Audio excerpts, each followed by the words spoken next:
Halo semua, semoga kalian sehat. Selamat datang kembali di pertarungan Samurai vs Ninja. Kali ini kita akan ceritakan episode 3 ya guys ya. Mari kita ke videonya.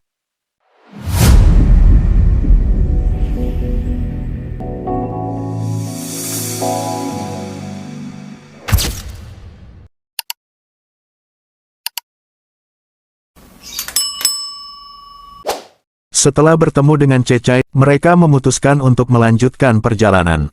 Beberapa hari kemudian, mereka tiba di sebuah daerah yang tenang di tepi sungai. Di sana, mereka melihat seorang biksu yang duduk dengan tenang di bawah pohon, tampak sedang bermeditasi. Biksu itu memancarkan aura kedamaian dan ketenangan, seolah-olah tidak terpengaruh oleh kekacauan dunia di sekitarnya. Hiroshi dan Aiko mendekati biksu tersebut dengan penuh rasa hormat. Hiroshi berbicara terlebih dahulu, "Maafkan kami, biksu. Kami sedang dalam perjalanan untuk mengumpulkan para pejuang yang dapat membantu kami melawan seorang tiran bernama Hanzo. Apakah Anda mengetahui keberadaan para pejuang yang bisa bergabung dengan kami?" Biksu itu membuka matanya perlahan dan tersenyum lembut. "Aku sudah mendengar tentang perjuangan kalian. Namaku Biksu Ryoma, dan aku telah mengabdikan hidupku untuk mencari kedamaian dan kebijaksanaan. Namun, aku juga seorang pejuang, dan aku percaya bahwa kadang-kadang, kita harus melawan untuk mempertahankan kedamaian." Biksu Ryoma berdiri dengan anggun dan mengambil tongkat kayunya. "Aku akan bergabung dengan kalian." Hiroshi dan Aiko mengucapkan terima kasih kepada Biksu Ryoma. Bersama dengan Cecai dan Biksu Ryoma, mereka melanjutkan perjalanan. Beberapa hari kemudian, saat mereka melintasi padang rumput luas, mereka melihat dua orang pengelana berkuda mendekat dari kejauhan. Keduanya tampak tangguh dan berpengalaman, dengan pakaian yang mencerminkan budaya Nusantara. Hiroshi mengangkat tangannya sebagai tanda damai saat mereka semakin dekat. Kedua pengelana itu berhenti, memandang dengan rasa ingin tahu. "Namaku Raden, dan ini sahabatku, Pangeran." Aiko menjawab dengan ramah, "Salam, Raden dan Pangeran. Kami adalah Hiroshi dan Aiko, dan ini adalah Cecai dan Biksu Ryoma.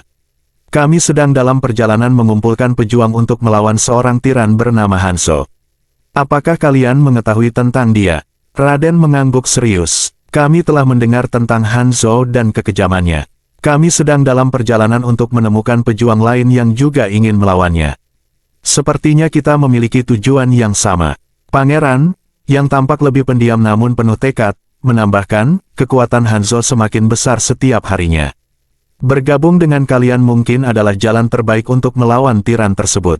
Hiroshi tersenyum, merasa lega menemukan sekutu baru. "Jika kalian bersedia bergabung dengan kami, kita akan semakin kuat bersama. Setiap langkah kita membawa kita lebih dekat pada tujuan untuk membawa perdamaian kembali." Raden dan Pangeran setuju tanpa ragu-ragu. Mereka menggabungkan kekuatan mereka dan melanjutkan perjalanan bersama, saling bertukar cerita dan strategi di sepanjang jalan.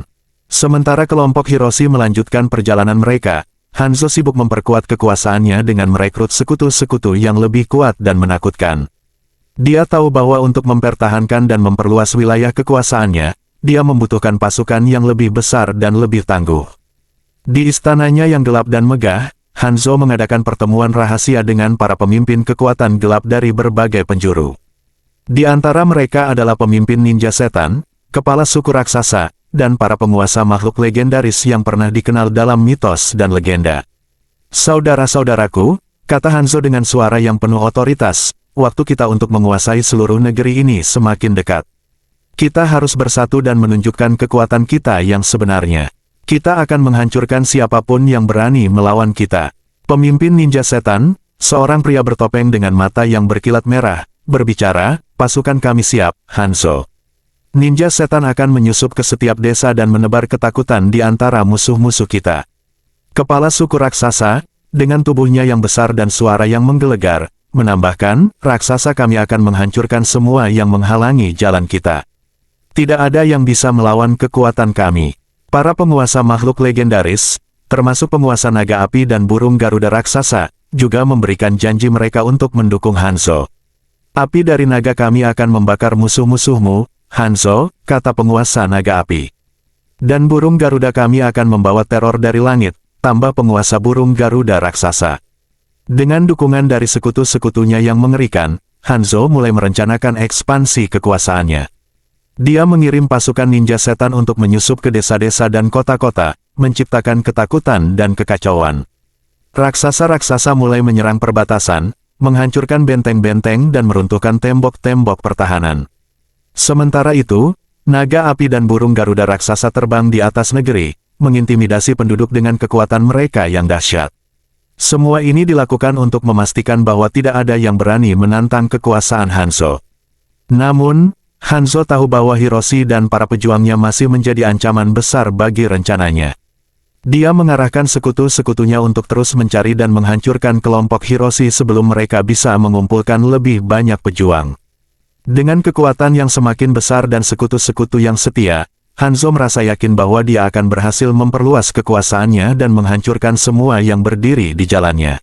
Di sisi lain, Hiroshi dan rekan-rekannya terus melanjutkan perjalanan mereka dengan semangat yang tak tergoyahkan.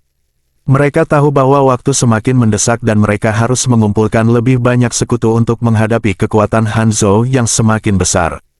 Suatu malam saat mereka berkemah di tepi sungai, Biksu Ryoma mendekati Hiroshi dengan raut wajah penuh kebijaksanaan. "Hiroshi," katanya dengan suara tenang, "ada sebuah tempat yang mungkin bisa membantu kita dalam perjuangan ini. Kerajaan Tsukuyomi, yang terletak di pegunungan timur. Di sana, banyak pahlawan yang mungkin bisa kita ajak bergabung." Hiroshi memandang Biksu Ryoma dengan penuh perhatian. "Kerajaan Tsukuyomi, apakah mereka akan mau membantu kita?" Biksu Ryoma mengangguk. Kerajaan Tsukuyomi dikenal dengan para pahlawannya yang hebat dan berani. Mereka selalu siap melawan ketidakadilan. Kita perlu pergi ke sana dan meminta bantuan mereka. Selain itu, kita juga harus menyusun strategi sebelum menyerang markas Hanzo.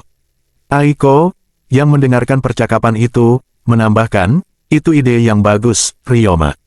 Dengan bantuan dari para pahlawan di Tsukuyomi, kita akan memiliki kekuatan yang lebih besar untuk menghadapi Hanzo." Cecai, Raden, dan Pangeran juga setuju dengan rencana tersebut. Mereka semua sepakat untuk menuju kerajaan Tsukuyomi secepat mungkin. Perjalanan menuju kerajaan Tsukuyomi tidaklah mudah. Mereka harus melewati hutan lebat, mendaki gunung yang curam, dan menghadapi cuaca yang tidak bersahabat. Namun, semangat mereka tidak pernah padam.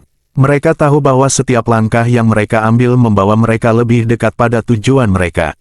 Setelah berhari-hari melakukan perjalanan yang melelahkan, akhirnya mereka tiba di gerbang besar kerajaan Tsukuyomi.